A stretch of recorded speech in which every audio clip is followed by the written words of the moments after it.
Shalom, selamat siang. Perkenalkan, nama saya Yumida Jenrilien dari kelas Etiologi NIRIM 2020-18-5847. Di sini saya akan membawakan khotbah tentang Hari Raya Gerejawi, khususnya pada hari Jumat Agung. Sebelum kita terlalu jauh memahami akan firman Tuhan, mari kita satu dalam doa, kita berdoa. Kami bersyukur Tuhan untuk setiap kasih dan pemeliharaan Tuhan yang terus dinyatakan di tengah-tengah kehidupan kami. Saat ini kami akan membaca dan merenungkan akan firman kebenaran Tuhan. Kuasai kami dengan kuasa Roh Kudus-Mu, mampukan kami untuk memahami akan firman kebenaran-Mu. Suci kuduskan kami untuk mendengarkan firman-Mu pada saat ini. Dalam nama Tuhan Yesus kami berdoa. Amin. Pembacaan kita terambil dari bahan utama, khususnya dalam membangun gereja atau raja, di Ibrani pasal 5 ayat 1-10. Ibrani pasal 5 ayat 1-10 firman Tuhan, Allah sebagai Yesus sebagai imam besar.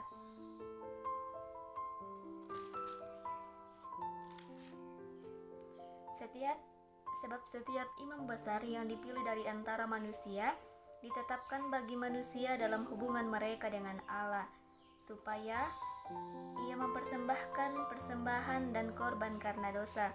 Ia harus dapat mengerti orang-orang yang jahil dan orang-orang yang sesat, karena ia sendiri penuh dengan kelemahan yang mengharuskannya untuk mempersembahkan korban karena dosa, bukan saja bagi umat tetapi juga bagi dirinya sendiri. Dan tidak seorang pun yang mengambil kehormatan itu bagi dirinya sendiri, tetapi dipanggil untuk itu oleh Allah, seperti yang telah terjadi dengan Harun. Demikian pula Kristus tidak memuliakan dirinya sendiri dengan menjadi imam besar, tetapi dimuliakan oleh Dia yang berfirman kepadanya, "Anakku, engkau telah kuperanakan pada hari ini, sebagaimana firman-Nya dalam suatu nas lain. Engkau adalah imam untuk selama-lamanya menurut peraturan Melkisedek."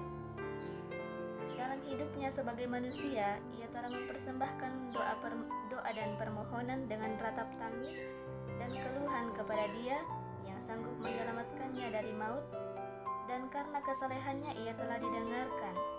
Dan sekalipun ia adalah anak, ia telah belajar menjadi taat dari apa yang telah dideritanya, dan sesudah ia mencapai kesempurnaannya, ia menjadi pokok keselamatan yang abadi bagi semua orang yang taat kepadanya. Dan ia dipanggil menjadi imam besar oleh Allah menurut peraturan Melkisedek. Dalam pembacaan kita saat ini,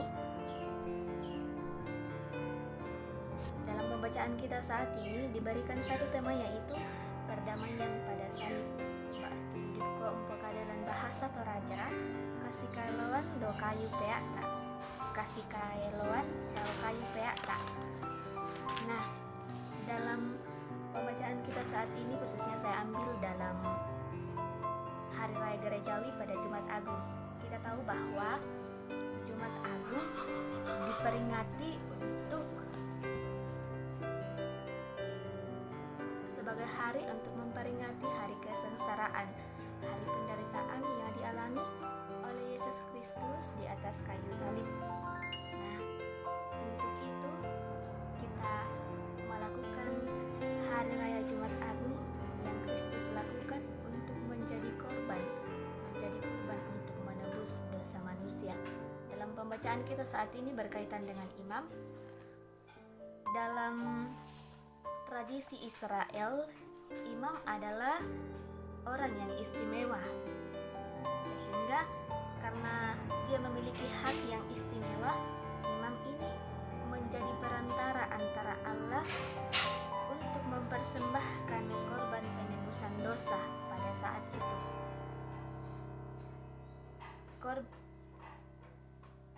Mempersembahkan korban ini dalam tradisi Israel dilakukan sekali dalam setahun oleh imam pada saat itu.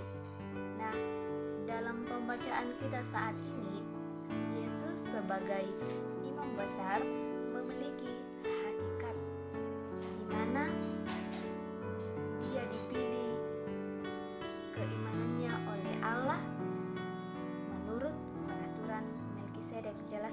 pembacaan kita ayatnya yang ke-5 sampai 6 bahwa Yesus ini dipilih menurut garis keturunan Melkisedek.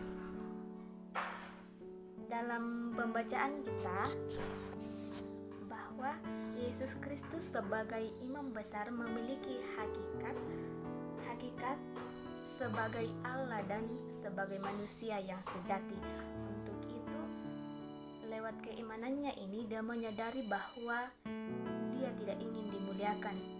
Yang patut dimuliakan ialah Bapa yang mengutus dia untuk taat sepenuhnya kepada rencana sang Bapa. Jadi Yesus dalam dirinya sebagai yang memiliki peran yang menjadi imam, dia tidak ingin dimuliakan, tetapi dia menganggap bahwa yang patut dimuliakan ialah Bapa yang mengutusnya ke dalam dunia. Untuk itu, lewat karya yang dilakukan oleh Yesus Kristus di kayu salib sebagai rencana sang Bapa, sehingga dia melakukan semuanya itu untuk menebus dosa manusia yang rela mengorbankan dirinya dijadikan kurban. Dalam pembacaan kita saat ini, Yesus sebagai imam beda dengan imam yang lain. Mengapa? Karena imam-imam yang lain tidak sama seperti Yesus, di mana Yesus ini adalah orang yang tidak berdosa dan rela, sehingga karena itu selain dia tidak berdosa, dia juga imam yang menjadi kurban, yang menjadikan dirinya sebagai kurban untuk menebus dosa manusia. Di mana kita tahu bahwa imam pada saat itu masuk ke tempat ruang yang maha kudus untuk mempersembahkan korban atas dosa-dosa yang dilakukan. Nah, di sini bukan korban seperti domba, hewan yang dipersembahkan sebagai korban atas dosa-dosa manusia, tetapi yang Yesus korbankan ialah dirinya sendiri. Itu adalah bukti dari rencana sang Bapa untuk memenuhi nubuatan-nubuatan itu, dan hal itu tergenapi melalui pengorbanan Yesus di atas kayu salib demi dosa dan kesalahan umat manusia.